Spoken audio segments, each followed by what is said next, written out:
Bismillahirrahmanirrahim. Alhamdulillah wadi masih diberi nikmat, mugi-mugi saged ngaji istiqomah manfaat barokah fid dini wad dunya wal akhirah. Bismillahirrahmanirrahim. Qauluhu faslun ay hada faslun utawi iki kono fasal swiji. Takbire fasal wa tuqta'u yadus sarik bisalah sati syara'id. Iki membahas masalah hukuman bagi orang yang mencuri. Jadi mencuri harta itu ternyata ada hukumannya sendiri. Qauluhu wa tuqta'u lan den ketok, den pegot. Den ketok, den tugel, den pegot apa yadus sariki apa tangane wong kang nyolong. Diketok tangane wong kang nyolong mau bisalah sati syara'ita sebab telu pira-pira syarat. Ketika nantinya ada 3 syarat ini, maka seorang yang mencuri harta itu bisa terkena hukuman syarik atau terpotong tangannya nantinya. Yang pertama ayyakuna baligon akilan. Ayyakuna rupane salasa, ayyakuna rupane yen to ana sapa syarik ana iku baligon iku wong baleg. Sifate akilan kang duweni akal. Ketika seseorang mencuri dan di situ statusnya adalah orang yang sudah balik dan punya akal, maka dia bisa terkena hukum syarik, hukum potong tangan ketika sudah memenuhi syarat ini. Tapi kalau yang mencuri itu orang yang belum balik, nah, maka di syarah itu ada falaqat ala sobin wa majnun wa mukroh. Tidak dihukum potong tangan bagi anak kecil yang mencuri harta orang lain atau orang gila atau orang yang dipaksa. Jadi hukuman syarik potong tangan itu ketika terjadi orang yang mencuri itu adalah orang yang sudah balik dan punya akal. Itu syarat pertama. Kedua, wa ayyasriko. Wa ayyasriko lan yen to nyolong sapa syarik nyolong nisoban ing sak nisab. Lah sak nisab ku piye? Qimatuhu kang utawi aji kertone nisab iku rubu dinarin iku seprapate dinar. Min oleh nyolong mau min hirzi misli saking simpenan sepadane mal bondo iki mau. Min hirzi mislihi saking simpenane sepadane rubu dinar, seprapat dinar mau. Jadi him baliknya ke seprapat dinar. Syarat yang kedua, seseorang bisa dikenai hukum syarik alias potong tangan karena mencuri ketika barang yang dicuri itu, sesuatu yang dicuri itu seharga 1/4 dinar atau 1 gram emas, kurang lebih segitu. Jadi 1 dinar itu 4 gram, 25 kurang lebih 4,25 gram 1 dinar. Lah kalau 1/4 berarti kan kurang lebih 1 gram emas. Itu nisabnya orang yang dikenai hukum syarik. Artinya ketika seseorang nyolong, mencuri harta orang lain, yang mana sudah mencapai, nah, harganya sudah mencapai 1 nisab syarik. 1 nisab hukuman nyolong. Ya kuwi 1/4 dinar atau 1 gram.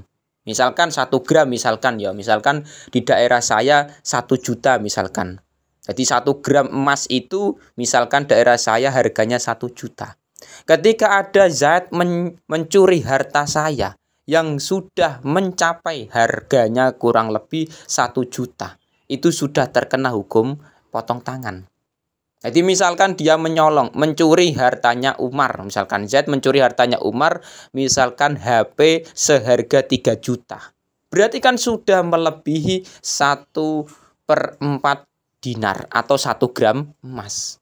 3 juta kan sudah melebihi 1 juta. Berarti dia terkena hukum nyolong potong tangan. Tapi mencurinya itu fi min hirzi mislihi.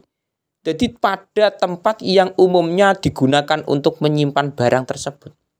Jadi nek cuman misalkan si Umar motor cuman ditaruh di depan rumah, tidak dikunci, terus dicolong oleh Zaid.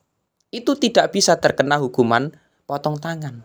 Karena apa? Motor ini ditaruh tidak pada tempatnya. Kunci tememplek, kunci masih ada, motor di depan rumah. Terus dibiarkan. Nah, tapi tetap haramnya haram. Orang yang mencuri tetap haram, oke haram. Tapi nggak bisa dikenai hukum potong tangan. Beda kalau motor sudah ditaruh di dalam rumah, kunci sudah diamankan, kok misalkan diambil oleh zat, lah itu bisa terkena hukum potong tangan. Atau misalkan HP sudah disimpan di lemari, sudah disimpan ke tempat yang aman, tapi masih dicuri oleh zat, berarti dia terkena hukum potong tangan. La milka ingkang ora ana milik iku maujud lahu maring lahu kedue sarik fihi ing dalem mal utawa bondo sing dicolong mau. Wala syubhata lan ora ana syubhat iku maujud fi malil masyruki ing dalem bondone wong kang dicolong minhu apa al. Artinya ngeten. Harta yang dicuri tersebut itu bukan miliknya Zaid dan bukan syubhat. Artinya ketika nantinya Zaid mengambil harta yang dibawa Umar misalkan, tapi itu harta miliknya Zaid, itu nggak bisa terkena hukum potong tangan. Misalkan motor Zaid dibawa Umar, dibawa di dalam rumah, disimpan di dalam rumah terus diambil oleh Zaid, itu nggak bisa terkena hukuman potong tangan karena itu miliknya sendiri, miliknya Zaid. Tapi beda halnya ketika harta tersebut adalah milik orang lain, benar-benar milik orang lain. Nah, itu memang bisa dikenai hukum potong tangan. Dan tidak syubhat. Syubhat artinya apa? Falakot abisari kotimal asrin wafarin lisarik. Jadi tidak ada potong tangan ketika harta yang dicuri tersebut adalah hartanya orang tua atau hartanya anak. Jadi misalkan hartanya orang tua dicuri. Nah, itu nggak bisa dianggap potong tangan, hukumannya nggak iso. Karena apa? Itu masih statusnya adalah syubhat. Ya, yang menjadi problem kita adalah meskipun toh tidak ada hukuman potong tangan, anak mencuri hartanya orang tua atau orang tua mencuri hartanya anak, memang tidak ada potong tangan hukumannya. Tapi haramnya, lah itu nanti yang perlu dipertanyakan. Oke, memang tidak ada hukuman potong tangan, tapi apakah bisa dihukumi halal? Nyatane itu yang diambil adalah hartanya orang tua atau hartanya anak. Ini perlu dipertanyakan. Makanya jangan sampai anak mencuri hartanya orang tua atau sebaliknya orang tua mencuri hartanya anak. Meskipun toh tidak ada hukuman syarikoh, tidak ada hukuman memotong tangan. Watuk ulan den ketok den tugel apa yaduhu apa tangane sarik al-yumna ingkang tengen. Tangan yang kanan dipotong min mafsolil ku'i saking ros-rosane ugel-ugel. Ketika ada orang yang mencuri hartanya orang lain dan memenuhi syarat-syarat tadi, maka hukumannya adalah dipotong tangan kanan dari ugel-ugel. Jadi dari pergelangan tangan iki lho. Iku motongnya dari situ. Lah, dipotong tangan kanan dulu. Kok misalkan sudah dipotong tangan kanan, masih mencuri lagi. Fa'in saroko mongko lamun nyolong sopo sarik. Nyolong mau sanian ing dalam ambal kaping pindo. Sudah dipotong tangan kanannya tapi masih mencuri lagi. Jawabe in kutiat mongko den ketok apa rijlu apa sikile sarik al yusra ingkang kiwa. Nek memang isin nekat nyolong meneh, ya wes dipotong tangan apa kaki yang kiri, dadi diselang-seling. Fa insaraka mongko lamun nyolong sapa sarik, nyolong salisan ing dalem ambal kaping 3. Nah, sudah dipotong kakinya masih nyolong lagi, mencuri lagi. Ya wes kutiat mongko den ketok apa yadu apa tangane sarik. Ketok mau sifate yad al yusra ingkang kiwa. Jadi dipotong tangan kanan, masih mencuri lagi, dipotong kaki yang kiri dari pergelangan tadi. Kok masih nyolong lagi? Dipotong lagi tangan kiri. Jadi diselang-seling modelnya. Tapi masih nyolong lagi, keempat lagi. Fa'in saraka mongko lamun nyolong sapa sarik robian ing dalem ambal kaping 4.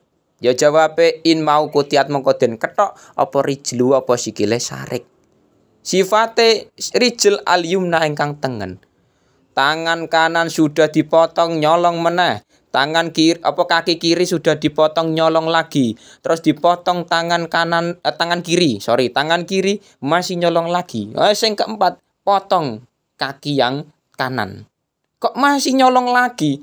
Nah, iki luar biasa. Orang yang nggak takut dengan dosa, nggak takut dengan neraka. Fa in saraka mongko lamun nyolong sapa sarik. Ba'da zalika ing dalam sakwuse ambal kaping 4. Jadi wis keempat kalinya sudah dihukum. Hukum potong tangan dan kakinya iki mau, tapi masih nyolong lagi yang kelima kali uzira mongko den takzir sapa sarik. Wakilah den ngendikake, ada yang mengatakan kil yuktalu den pateni sapa sarik sobron kelawan alon-alon. Jadi memang ngeten, sing kelima kali dia mencuri hartanya orang lain dan sudah memenuhi syarat-syarat tadi, itu nanti hukumannya adalah ditakzir. Nah, yang mentakzir sapa? Imam. Nah, imam pemimpin yang mentakzir nantinya seorang sarik, orang yang mencuri harta itu biar kapok. Tapi ada pendapat lain yang mengatakan yuktalu sobron, dibunuh saja. Jadi pertama nyolong sudah memenuhi 1 gram emas kurang lebih atau 1/4 dinar, itu kan nisabnya syarik. Sudah memenuhi itu kok dipotong tangan kanan masih mencuri lagi, ya wes dipotong kaki kiri. Masih nyolong lagi dipotong tangan kiri. Masih nyolong lagi dipotong kaki yang kanan. Empatnya sudah terpotong semua, masih nekat saja, nggak tahu kalau neraka itu panas. Ya wes. Kok 5 kali sudah nyolong lagi, ya wes ditakzir. Nah, yang takzir seorang imam. Kok masih memang ya terlalu itu memang. Tapi ada juga pendapat ulama lain yang mengatakan jangan ditakzir tapi dibunuh secara perlahan. Lagi repot nom. Nah, hukuman syarikoh atau nyolong atau mencuri ini itu nggak berlaku di Indonesia. Di Indonesia orang yang mencuri biasanya hukumannya bukan dipotong tangan atau kaki, enggak, tapi biasanya iku di penjara. Jadi di penjara orang yang mencuri berapa tahun di penjara. Itu memang hukuman di Indonesia. Kalau seandainya hukuman syarikoh ini berlaku di Indonesia, mungkin orang-orang yang mencuri akan berpikir ulang ketika dia akan mengambil harta orang lain. Jadi misalkan di Indonesia diberlakukan hukum ini, orang yang mencuri harta nanti akan terpotong tangan kanan nih. Kok masih nyolong kaki kiri, diselang-seling terus. Nah, ketika hukuman ini bisa diberlakukan di Indonesia, mungkin saja kemungkinan pelaku-pelaku kriminal nyolong-nyolong yang lain, mencuri yang lain itu bisa juga punya rasa takut. Punya rasa piye carane jangan sampai tangannya terpotong nggak mau mencuri. Ya mungkin saja bisa. Tapi repotnya di Indonesia kan enggak. Orang mencuri dihukum malah dipenjara, diberi makan juga mau. Nah makanya hukuman secara kitab ini memang tidak berlaku di Indonesia. Karena Indonesia kita itu memakai sistem penjara. Mugi-mugi anak cucu kita dijauhkan dari yang namanya syarikoh atau mencuri. Dijaga awake, dijaga tubuhe, mugi-mugi barang yang masuk ke tubuh kita adalah barang yang halal, barang yang benar-benar halalan thayyiban. Jadi tidak mengandung unsur mencuri. Mugi-mugi berkah.